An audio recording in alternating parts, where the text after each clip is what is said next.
الحمد لله رب العالمين، والصلاة والسلام على سيد الأنبياء والمرسلين وعلى آله وصحبه أجمعين ومن تبعهم بإحسان إلى يوم الدين. أما بعد، وللہ الاسماء الحسنى فادعوه بها. اسماء حسنہ کے حوالے سے ہم گفتگو کر رہے تھے.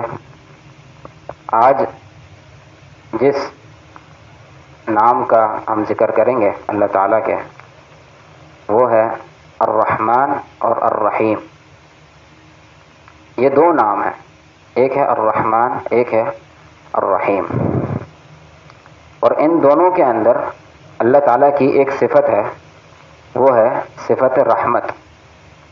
رحمان کے اندر بھی صفت رحمت کا ذکر ہے اور رحیم کے اندر بھی صفت رحمت کا ذکر ہے. رحمت معروف چیز ہے، معلوم ہے، نرمی، شفقت، انعام، یہ سب رحمت کے اندر آتے ہیں. رحمان اور رحیم میں کیا فرق ہے؟ اس میں اہل علم نے دو فرق ذکر کیے ہیں. ایک فرق ہے لغوی اعتبار سے، یعنی لغت کے اعتبار سے فرق ہے. وہ یہ ہے کہ رحمان جو ہے اس کے اندر زیادہ مبالغہ ہے بنسبت رحیم کے، اور رحیم کے اندر رحمان سے کم مبالغہ ہے. دونوں میں مبالغہ ہے، لیکن رحمان میں رحیم سے زیادہ مبالغہ ہے، کیونکہ فعلان جو ہے، رحمان جو ہے یہ فعلان کے وزن پر ہے اور فعلان میں زیادہ مبالغہ پایا جاتا ہے، اور رحیم جو ہے یہ فعیل کے وزن پر ہے، اور فعیل کے اندر دوام کا معنی ہوتا ہے، یعنی ہمیشگی. تو اس طور پر رحمان کا معنی ہوگا خوب رحم کرنے والا، بہت زیادہ رحم کرنے والا. یا رحمان کا یہ معنی ہوگا ایسی ذات جو رحمت سے بھری ہوئی ہے، رحمت سے بھرپور اور بھری ہوئی ہے. اور رحیم کا معنی ہمیشہ رحم کرنے والا، دوام کے اندر معنی ہے اس کا، ہمیشہ رحم کرنے والا. اور دوسرا جو فرق ہے وہ یہ ذکر کرتے ہیں کہ رحمان یہ اللہ تعالیٰ کی ذاتی صفت ہے، یعنی ایسی ذات جو رحمت سے متصف ہے، یعنی جس کے اندر رحمت پائی جاتی ہے، یہ ہے رحمان.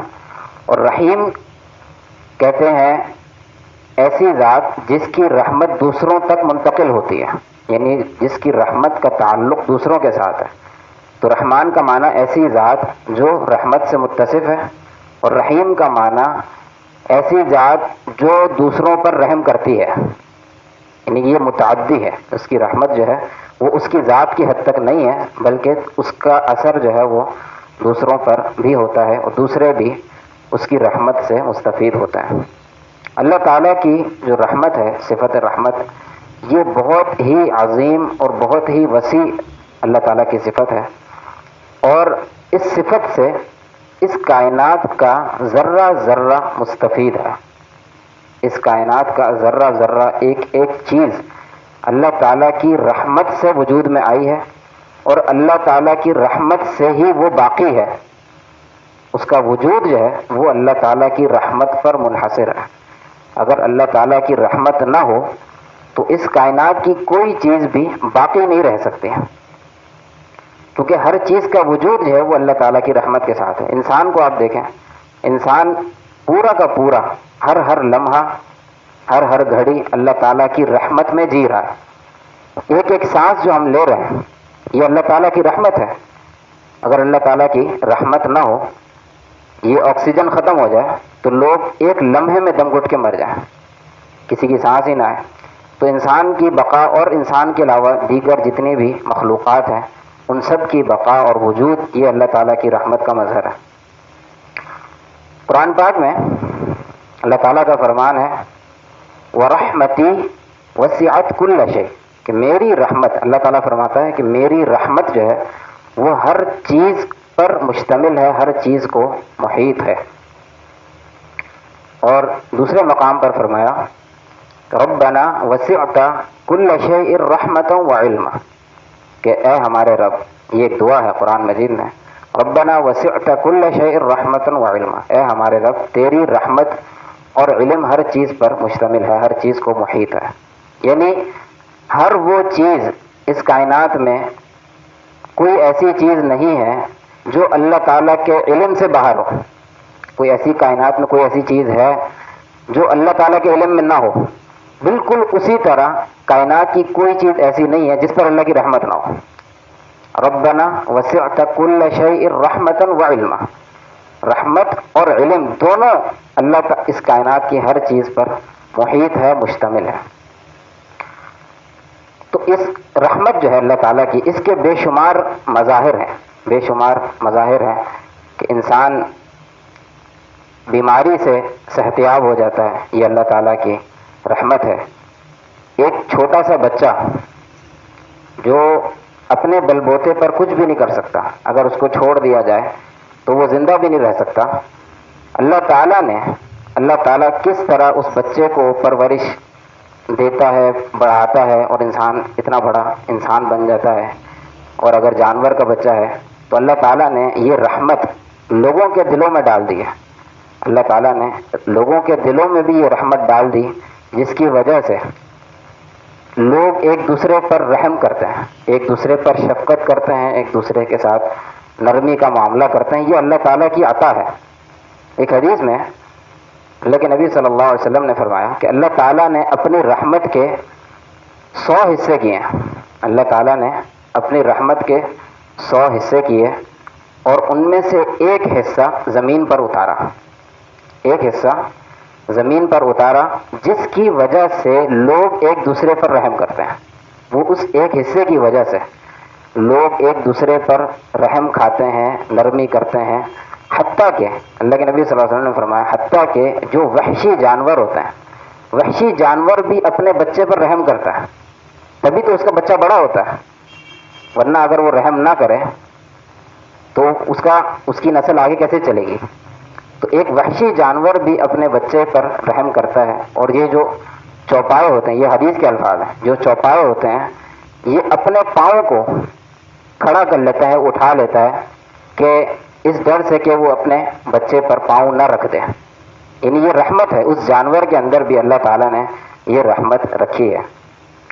اور باقی جو 99 رحمتیں ہیں، یہ تو ایک رحمت اللہ تعالیٰ نے زمین پر اتاری ہے، باقی جو 99 رحمتیں ہیں وہ اللہ تعالیٰ نے قیامت کے دن مومنوں کے لیے خاص کر رکھی ہے، کہ اللہ تعالیٰ اس 99 رحمتوں کے ساتھ ان مومنوں پر رحم کرے گا اور ان کو جنت میں داخل کرے گا۔ اور یہ جو پوری جنت ہے یہ اللہ تعالیٰ کی رحمت کا مظہر ہے، یہ پوری کی پوری جنت یہ اللہ تعالیٰ کی رحمت کا مظہر ہے، اور کوئی شخص بھی اس جنت میں اللہ کی رحمت کے بغیر نہیں جا سکے گا، اللہ تعالیٰ کی رحمت کے بغیر نہیں جا سکے گا۔ ایک حدیث میں اللہ کے نبی صلی اللہ علیہ وسلم نے فرمایا کہ تم میں سے کوئی شخص کسی شخص کو اس کا عمل جنت میں نہیں لے جا سکتا، کسی شخص کو اس کا عمل، نیک عمل اس کو جنت میں نہیں لے جا سکتا الا یہ کہ اللہ تعالیٰ اس پر رحم کرے۔ تو صحابہ نے پوچھا کہ کیا آپ بھی اپنے عمل کے بل بوتے پر جنت میں نہیں جا سکتے؟ تو آپ نے فرمایا کہ نہیں، میں بھی اپنے عمل کی وجہ سے جنت میں نہیں جا سکتا الا یہ کہ اللہ تعالیٰ مجھے اپنی رحمت اور فضل میں ڈھانپ لے، تب جا کے میں جنت میں جاؤں گا۔ تو اللہ تعالیٰ کی جو رحمت ہے، اس رحمت سے ہی اس پوری کائنات کا وجود ہے، اور اس پوری کائنات کا ذرہ ذرہ، ہر چیز، چاہے وہ جاندار ہو چاہے وہ بے جان ہو، اللہ تعالیٰ کی رحمت سے ہی وجود میں ہے۔ بلکہ اللہ تعالیٰ کی رحمت، اللہ تعالیٰ ان لوگوں پر بھی رحمت کرتا ہے جو اللہ تعالیٰ کے نافرمان ہیں، بلکہ ان لوگوں پر بھی جو اللہ کو نہیں مانتے، اللہ تعالیٰ ان پر بھی اپنی رحمتیں نچھاور کر رہا ہے، ان کو رزق عطا کر رہا ہے، ان کو نعمتوں سے مالا مال کر رہا ہے۔ دنیا اللہ تعالیٰ نے ان کو دے رکھی ہے، یہ اللہ تعالیٰ کی رحمت ہے۔ تو اللہ تعالیٰ کی جو صفت رحمت ہے، اس کا ہمارے پر، انسان کی زندگی پر کیا اثر ہے؟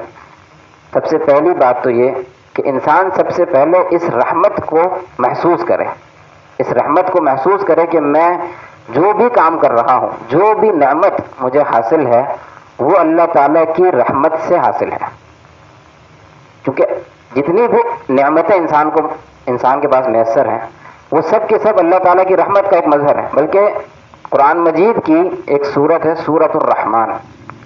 اس سورۃ الرحمن کے اندر اللہ تعالیٰ نے بے شمار نعمتیں گنوائی ہیں، صرف نعمتیں ہی نعمتیں.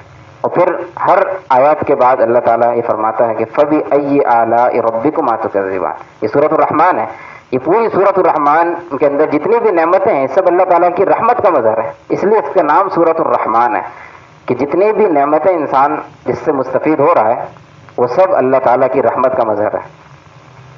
اور دوسرا تقاضا یہ ہے اس رحمت کا کہ اللہ تعالیٰ سے اس رحمت کا سوال کرے انسان. اللہ تعالیٰ سے اس رحمت کا سوال کرے. یعنی جس ہستی کے پاس اتنی وسیع رحمتیں ہوں تو وہ اس ہستی سے انسان رحمت کیوں نہ مانگے.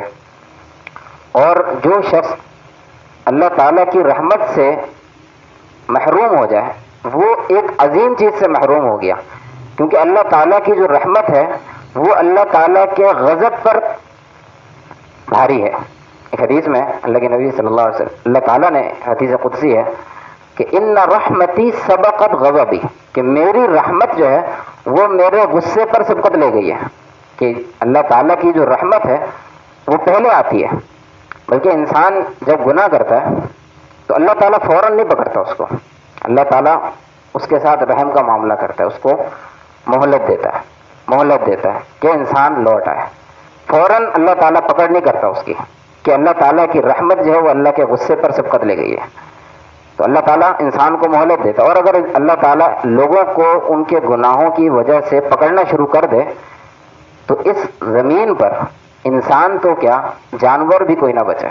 اگر اللہ تعالیٰ انسان کا مواخذہ کرے وَلَوْ يُؤَاخِذُ اللَّهُ النَّاسَ بِمَا كَسَبُوا مَا تَرَكَ عَلَى ظَهْرِهَا مِن دَابَّةٍ، کہ اگر اللہ تعالیٰ لوگوں کی پکڑ شروع کر دے اس چیز کی وجہ سے جو وہ لوگ کرتے ہیں، جو غلط کام، جو گناہ کے کام اور نافرمانی کے کام وہ کر رہے ہیں، اگر اللہ تعالیٰ ان گناہوں کی وجہ سے لوگوں کی پکڑ شروع کر دے ما ترک علی ظہرها من دابہ، اللہ تعالیٰ اس زمین کی دھرتی پر ایک جانور بھی باقی نہ چھوڑے. انسان تو انسان کی وجہ سے جانور بھی ہلاک ہو جائیں گے انسان کے گناہوں کی وجہ سے. لیکن اللہ تعالیٰ ایسا نہیں کرتا. اللہ تعالیٰ رحم کا معاملہ کرتا ہے. اللہ تعالیٰ ڈھیل دیتا ہے، مہلت دیتا ہے کہ انسان صحیح راستے پر لوٹ آئے. اور تیسرا تقاضا یہ ہے کہ اللہ تعالیٰ کی رحمت سے مایوس نہ ہو انسان. اللہ تعالیٰ اتنی وسیع اللہ تعالیٰ کی رحمت ہے کہ انسان سے اگر گناہ ہو بھی جائے بے شمار تو انسان کو چاہیے کہ وہ اللہ تعالیٰ کی طرف لوٹے اور اس یقین کے ساتھ کہ اللہ تعالیٰ اس کی توبہ کو قبول کرے گا اور اس کے ساتھ رحم والا معاملہ کرے گا. اور اللہ تعالیٰ رحم کرنا چاہتا ہے. اللہ تعالیٰ کی رحمت جو ہے وہ اس کے غضب پر سبقت لے گئی ہے. تو اللہ تعالیٰ سے دعا ہے کہ اللہ تعالیٰ اپنی رحمتیں ہمیں سمیٹنے کی توفیق عطا فرمائے اور اللہ تعالیٰ ہم پر اپنا خاص رحم اور فضل فرمائے. اقول قولی ھذا واستغفر اللہ لی ولکم.